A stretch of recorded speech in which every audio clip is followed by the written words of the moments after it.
नमस्कार, मैं doctor Anup Kumar Sharma, SPNKS government PG college Dausa से BSc second year physical chemistry के इलेक्ट्रोकेमिस्ट्री सेकेंड अध्याय के अंतर्गत द्रव द्रव संगम विभव की गणना किस प्रकार करी जाती है, उस पे जो आंकिक प्रश्न आते हैं वो उसकी श्रृंखला में इस ई व्याख्यान में आपका स्वागत करता हूं। तो एक और आंकिक प्रश्न करेंगे हम। 25 डिग्री सेंटीग्रेड पर निम्न सेल का द्रव संगम विभव ज्ञात कीजिए। 25 डिग्री सेंटीग्रेड पर टेम्परेचर दिया हुआ है और ये सेल है, सेल समझ लें AgCl है ना। AgCl दोनों सॉलिड है, मतलब जो आपने पढ़े थे ना इलेक्ट्रोड, AgCl लेपित Ag और इसको HCl हाइड्रोक्लोरिक एसिड में डाला हुआ है, जिसकी मोलरता दी हुई है 1.03 है, 1.03 इसकी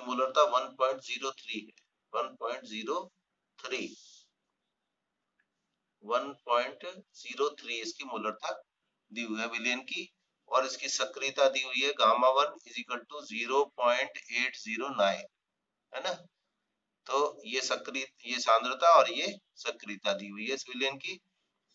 इसी तरीके से HCl, ये दूसरा इलेक्ट्रोड ले लिया है, सिल्वर क्लोराइड लेपित दूसरा इलेक्ट्रोड ये HCl में डाला है। इस HCl की जो मोलरता है वो है 0.05 और इसकी जो सक्रियता है गामा = 0.830। तो ये सेल हो गया है ना, और इस सेल का हमें द्रव द्रव संगम विभव याद करना है। और इसमें दिया ये है कि HCl में H+ आयनों का अभिगमनांक दिया हुआ है। HCl में H+ आयनों का अभिगमनांक TH+ = 0.83, ये इसका अभिगमनांक हमें दिया हुआ है। अब हमें, जैसे हम हमेशा करते हैं, पहले सूत्र लिखेंगे कि द्रव द्रव संगम विभव क्या होता है। द्रव संगम विभव EJ बराबर T minus T plus RT upon NF log, अब यहाँ पे A2/A1, ठीक है ना। इसकी जगह यहाँ पे हमें क्या दिया हुआ है, यहाँ पे हमें वो दी है मोलरता और सक्रियता, तो उनके मान रखेंगे। तो ये सूत्र क्या हो जाएगा, T minus T plus RT upon NF log M2 into gamma 2 upon M1 into gamma 1। क्योंकि हम जानते हैं, क्योंकि सक्रियता बराबर मोलरता सांद्रता इंटू सक्रियता गुणांक है ना। आप जानते हैं ना, सक्रियता समानुपाती होती है सांद्रता के, और सांद्रता ये समानुपाती के चिन्ह हटाने के लिए इसमें एक कांस्टेंट जोड़ते हैं, इसको बोलते हैं सक्रियता गुणांक और m, ठीक है। तो जब ये मोलरता में दी होती है कंसंट्रेशन, तब इसमें गामा इस्तेमाल करते हैं, और मोलरता में दी होती है तब यहाँ F इस्तेमाल करते हैं, ठीक है। तो ये मोलरता में, इसलिए ये यहाँ पे गामा इस्तेमाल किया गया है, ठीक है। तो ये इस सूत्र, इससे हमने यहाँ पे इसकी वैल्यू रख दी। अब EJ = T minus T plus 2.303 upon RT upon NF log M2 gamma 2 upon M1 gamma 1, log 10 में इसको कन्वर्ट कर लिया। अब हमें जो वैल्यू दी है, जो डेटा है वो लिख देंगे। दिया है t plus is equal to 0.83, अतः t minus is equal to क्या हो जाएगा, 1 माइनस 0.83 इज इक्वल टू 0.17। ये ऋणायन का अभिगमनांक निकाल लिया हमने। धनायन के अभिगमनांक में से जानते हैं ना अपन, t माइनस बराबर 1 माइनस t प्लस, दोनों का योग 1 होता है, अतः इससे हमने इस सूत्र से ये निकाल लिया ऋणायन का अभिगमनांक। अब n HCl है तो एक इलेक्ट्रॉन का ट्रांसफर हुआ होगा, इसलिए n की वैल्यू एक एक संयोजी है, इसलिए इसमें n की वैल्यू 1 हो गई। इनकी M1 दिया हुआ 1.03 और M2 दिया हुआ है 0.05, गामा 1 दिया हुआ है 0.809 और गामा 2 दिया हुआ है, gamma 2 is equal to 0.830।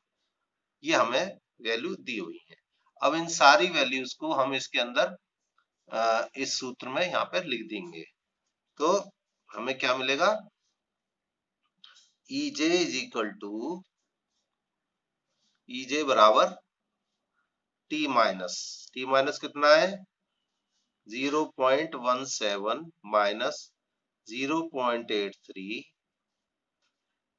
Into 2.303 RT upon 1 into F log M2 0.05 into gamma 2 0.830 upon 1.03 M1 into gamma 1 0.809।